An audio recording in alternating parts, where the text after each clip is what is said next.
नमस्कार, NMF news पर आप सभी का बहुत स्वागत। मैं हूं आपके साथ अभिषेक पुंडरीक। आज इन दोनों लोगों की चर्चा करेंगे। इस तस्वीर में आप देख सकते हैं किस तरीके से जिस वक्त चीन की यात्रा पर मोहम्मद यूनुस गए थे, वहां किस खुशी के साथ, इनके चेहरे की खुशी देखिए, कितनी खुशी के साथ शी जिनपिंग से मुलाकात ये करके आए थे। लेकिन इस मुलाकात में बहुत सारी चीजें ऐसी हुई जो भारत के खिलाफ सीधे तौर पर हैं। वो तीस्ता नदी के ऊपर प्रोजेक्ट बनाने की बात हो या फिर हमारे जो नॉर्थ ईस्ट के राज्य हैं, सेवन सिस्टर्स जिन्हें हम कहते हैं, उसमें उन्हें लैंड लॉक्ड कंट्रीज बताना हो, इंडियन ओशियन का खुद को गार्जियन बताना हो। लेकिन अब जो चर्चा है वो चर्चा है लाल मोनीर हाट की। दरअसल लाल मोनीर हाट एक एयरबेस है बांग्लादेश में। जिस वक्त आजाद हुआ देश 1947 में देश बटा, तब पाकिस्तान ने इस पर बहुत ज्यादा ध्यान नहीं दिया क्योंकि बंगाली मुसलमान यहां रहते थे और इस वजह से पाकिस्तान नहीं चाहता था कि इस इलाके को ज्यादा डेवलप किया जाए। तो ये पिछली तस्वीर दिखाइएगा जरा। ये लाल मोनीर हाट एयरबेस बांग्लादेश का है।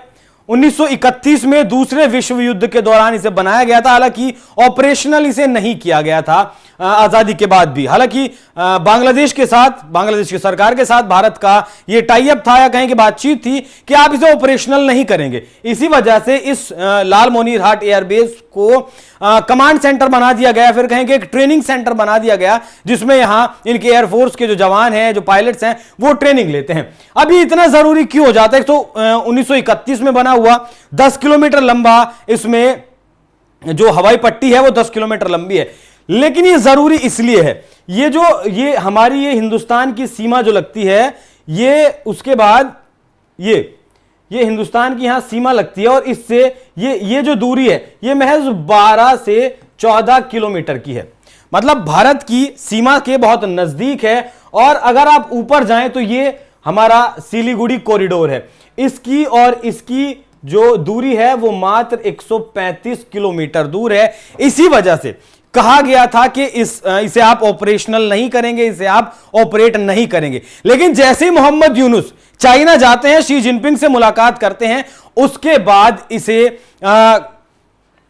इसके ऊपर काम करने के लिए वहां से भारी भरकम निवेश, भारी भरकम पैसा वो लेकर आते हैं। इसीलिए अब इस बात की चर्चा है। हालांकि भारत की जो रिसर्च एंड एनालिस्ट विंग है उसकी तरफ से भी काफी रिसर्च इस पर किया गया है और कहा गया है। अब भारत सरकार की भी पूरी नजर है। यह मामला कितना गंभीर है उसके लिए मैं आपको एक ट्वीट दिखाता हूं।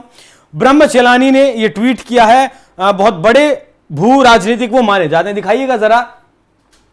यहां इस तस्वीर में भी देख सकते हैं। अब ये जो दूरी है ये 135 किलोमीटर की सिलीगुड़ी कॉरिडोर से है। नहीं, ट्वीट दिखाइएगा, ट्वीट।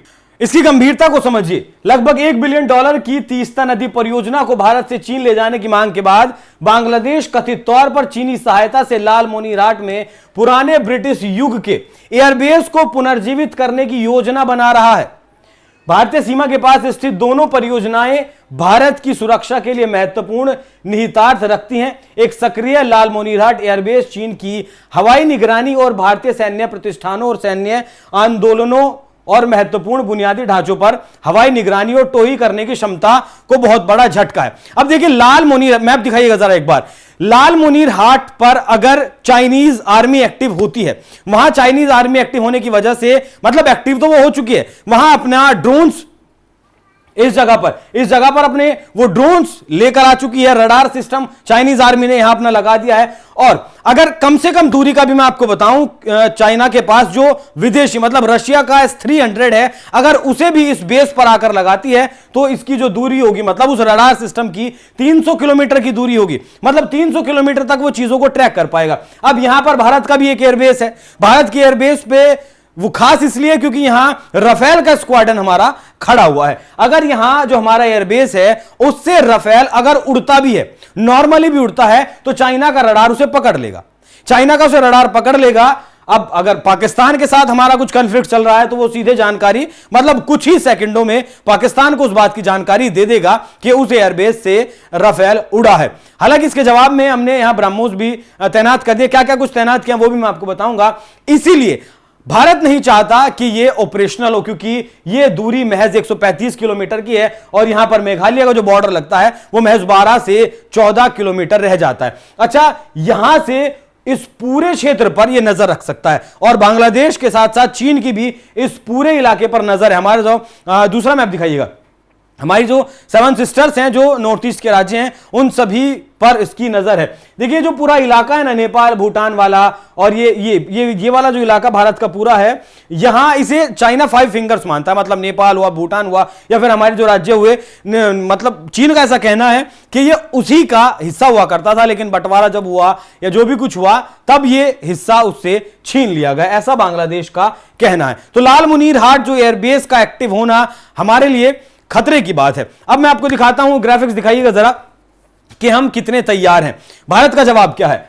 भारत का जवाब यह है कि भारतीय सुरक्षा बलों ने पूर्वी मोर्चे पर उभर रही इन चिंताओं के बीच इस क्षेत्र की सुरक्षा के लिए व्यापक कदम उठाए हैं। यहां कई एडवांस मिलिट्री एसेट्स को तैनात किया गया, खासतौर पर हाशिमारा एयरबेस पर मिग और राफेल लड़ाकू विमानों के कई स्क्वाड्रन तैनात किए गए। इसके साथ ही ऑफेंसिव पोजीशन को मजबूत करने के लिए ब्रह्मोस मिसाइल की रेजिमेंट भी यहां पर तैनात की गई है। तो भारत पूरी तरीके से तैयार है इसका जवाब देने के लिए और बारीकी से हम नजर भी इसके ऊपर बनाए हुए हैं कि आगे इसका कदम बांग्लादेश क्या कुछ कदम उठाता है या फिर चीन क्या कुछ कदम उठाता है। इसी ये बड़ा चिंता का विषय है। लेकिन आपको बता दूं कि अभी लगभग 10 दिन पहले भारतीय सेना ने यहां ड्रिल भी किया था, इस पूरा सिलीगुड़ी जो कॉरिडोर है उस पर ड्रिल भी किया था और अपनी सैन्य जो ताकत है उससे चीन के साथ साथ बांग्लादेश के साथ साथ चीन को भी संदेश दे दिया था कि कुछ भी करने की कोशिश अगर करोगे तो गलवान में जो कुछ तुम्हारी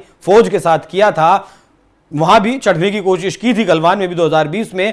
तो याद दिलाना जरूरी हो जाता है कि किस तरीके से जवाब दिया गया था। बाकी लाल मुनीर हाट एयरबेस का एक्टिव होना भारत के लिए चिंता की बात जरूर है। अच्छा एक बात और आपको बता दूं कि जब यहां शेख हसीना हुआ करती थी तब यहां मतलब हालात भारत के लिए सामान्य हुआ करते थे और तब तक ये कुछ नहीं हुआ था, इस बेस को एयरबेस को एक्टिव नहीं किया गया था। लेकिन जब से कट्टरपंथी सरकार बांग्लादेश में आई है तब से नाक में दम किया हुआ। हालांकि हमने लैंड रूट्स से जो सामान आता था, लैंड पोर्ट से जो सामान आता था बांग्लादेश का, वो बंद कर दिया है, जिससे लगभग 9,500 करोड़ बांग्लादेशी जो टका है उसका नुकसान बांग्लादेश को हुआ है और आगे भी इस तरीके के कदम अगर बांग्लादेश नहीं मानता है तो उठाए जाएंगे। फिर बाकी 95 साल पुराना जो एयरबेस जिंदा किया है भारत के खिलाफ बांग्लादेश ने, उस पर आपकी क्या राय कमेंट कर जरूर बताइएगा। नमस्कार।